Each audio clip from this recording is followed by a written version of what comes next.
மேசராசி என்பர்களே, மேசராசிக்கு ஆகஸ்ட் எவ்வாறாக அமைகிறது?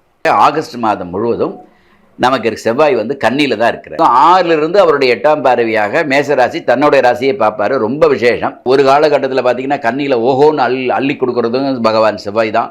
திரும்ப நமக்கு இருக்கக்கூடிய பராக்கிரமங்களை குறைக்கிறதும் செவ்வாய் தான். ஆனால் இப்போ குறைப்பாரா? கொடுப்பார். வீடு வாகனங்கள் வாங்கிறதுக்கான வாய்ப்புகள் ஆகஸ்டில் ரொம்ப குறைவு. பொருளாதாரம் சேமிப்பாக போய் மாறக்கூடிய வாய்ப்புகள் இல்லை. எதிர்பார்க்கக்கூடிய செலவினங்களை நாம் தவிர்க்க முடியாது.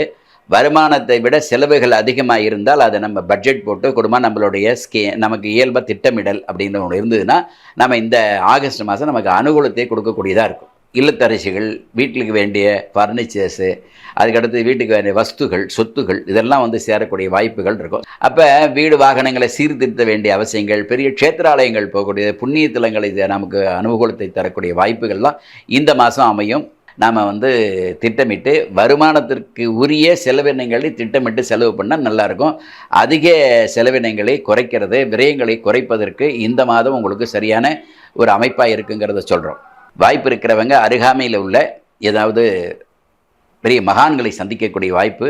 ஏன்னா குரு பகவான் 3ஆம் வீட்டில் இருக்காருன்னா அவர் பாக்கியத்தை பார்க்குறாரு. அதனால் ஆசீர்வாதம் வாங்கிக்கிறது மிகச்சிறந்த ஒரு பலனை தரும்.